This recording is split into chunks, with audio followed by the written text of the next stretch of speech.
Imaginem só, estamos no século VIII a.C., na Itália, às margens do rio Tibre. Reza a lenda que dois irmãos gêmeos, Rômulo e Remo, fundaram uma cidade por ali. Eles foram criados por uma loba, que os resgatou depois de serem abandonados ainda bebês. Essa cidade, como vocês já devem ter adivinhado, era Roma. É assim que a grandiosa história do Império Romano começa, envolta em mito e aventura. Mas calma lá que a história tem seus percalços. Rômulo e Remo viviam às turras, e uma dessas brigas teve um fim trágico: a vitória de Rômulo e a perda do irmão. Rômulo se tornou o primeiro rei de Roma, cidade batizada em sua homenagem. A lenda de Rômulo e Remo é muito importante para entendermos os romanos, porque mostra como eles valorizavam a força, a liderança e o grandioso destino da sua cidade. É uma história que inspira a imaginação há séculos. É claro que Roma não foi construída em um dia, né? A cidade começou pequena, mas através da ambição e da força militar, se tornou uma potência.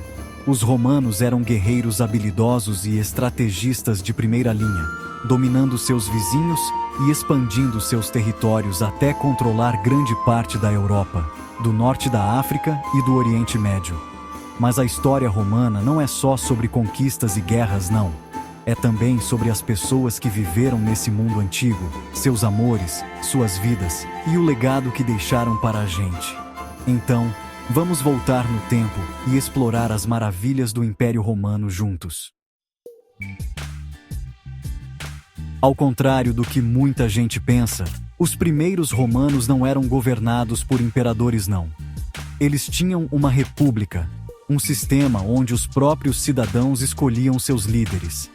Esse período, conhecido como a República Romana, durou séculos e, embora não tenha sido sempre pacífico, com disputas de poder e conflitos internos, ele lançou as bases para o futuro império. Um dos personagens mais famosos dessa época é Júlio César, um general e político brilhante que conquistou a Gália, região onde hoje fica a França, expandindo o território romano. Sua ambição e sucesso o tornaram tão popular quanto temido. A República Romana enfrentou muitos inimigos, incluindo os poderosos cartagineses nas guerras púnicas.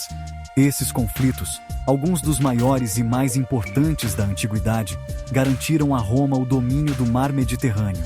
Mas essas vitórias vieram com um preço alto.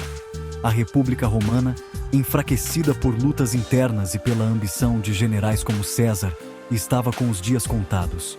Em 44 a.C., Júlio César foi assassinado por um grupo de senadores que temiam seu poder e queriam restaurar a república tradicional. Mas, na verdade, as coisas não saíram como planejado. O assassinato de César acabou desencadeando uma guerra civil que levou à ascensão do filho adotivo de César, Otávio, que mais tarde se tornaria o primeiro imperador romano, Augusto. E assim, nasceu o Império Romano, com Augusto no comando. Seu reinado marcou o início da Pax Romana, um período de relativa paz e prosperidade que durou 2 séculos. Durante essa era de ouro, o Império Romano atingiu sua maior extensão territorial e influência cultural. Foi uma época de conquistas impressionantes na arte, literatura, arquitetura e direito. Os romanos eram famosos por suas construções grandiosas, muitas das quais ainda estão de pé, como estradas, aquedutos que transportavam água por quilômetros e prédios magníficos como o Coliseu e o Panteão. Essas obras não eram apenas funcionais, mas também verdadeiras obras de arte que mostravam a genialidade da engenharia e da arte romana. Imaginem a arena lotada, o rugido da multidão, o choque do aço e a poeira no ar.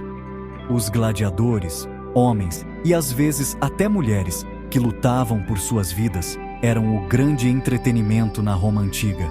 Eles batalhavam entre si e contra animais selvagens na frente de milhares de espectadores. O Coliseu, um anfiteatro gigantesco no coração de Roma, era o palco para esses espetáculos. O Império Romano foi governado por uma sucessão de imperadores, uns bons, outros maus e alguns inesquecíveis. Do implacável Nero ao filósofo Marco Aurélio, cada imperador deixou sua marca no império. Seus reinados foram repletos de intrigas, ambição e a luta constante pelo poder. A vida na Roma antiga era agitada e diversa. Imagine acordar em uma cidade romana, com o som de carroças e conversas nas ruas. Se você fosse rico, provavelmente moraria em uma domus, uma casa espaçosa.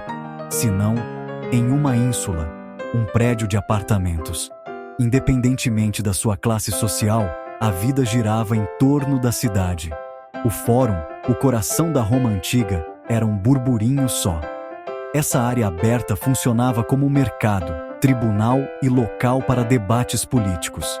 Dava para comprar de tudo, de comida a tecidos, participar de discussões acaloradas ou simplesmente observar o vai e vem da vida romana.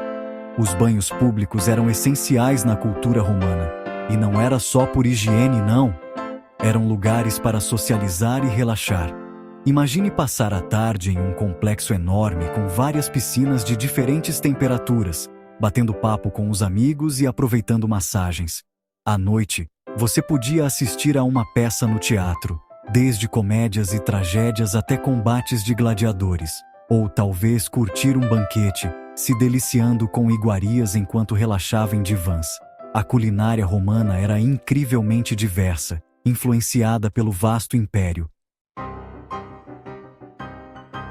Assim como todo grande império, o Império Romano também teve seu declínio, e a história do seu fim é complexa e cheia de nuances.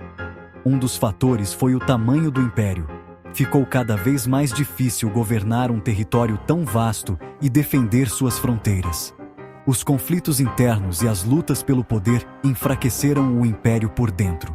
Invasões bárbaras também tiveram um papel importantíssimo na queda do Império Romano do Ocidente. Povos como os godos, vândalos e hunos, pressionados por outros grupos em migração e em busca de terras melhores, pressionavam cada vez mais as fronteiras do império.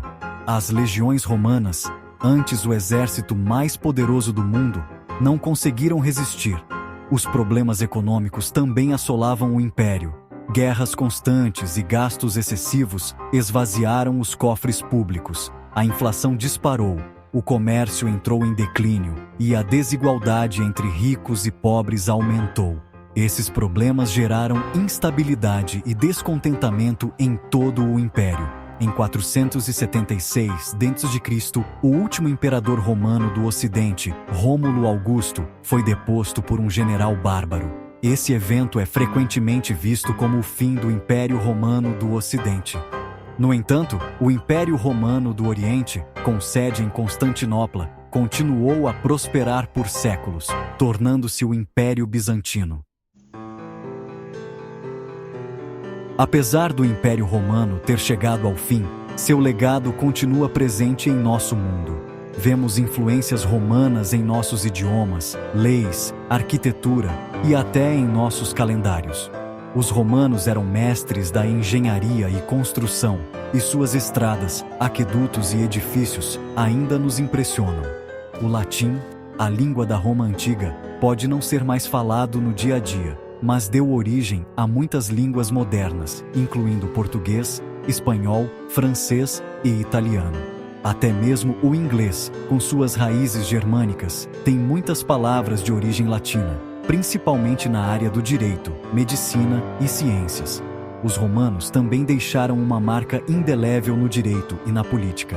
Seus princípios jurídicos, como a presunção de inocência e o direito a um julgamento justo, continuam a influenciar os sistemas jurídicos em todo o mundo.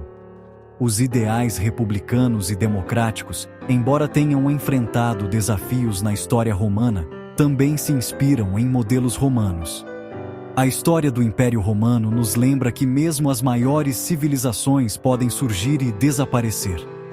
Mas também nos ensina sobre o poder duradouro da criatividade, engenhosidade humana e o impacto que uma civilização pode ter no curso da história. Ao estudarmos os romanos, aprendemos não apenas sobre o passado, mas também sobre nós mesmos e o mundo em que vivemos hoje.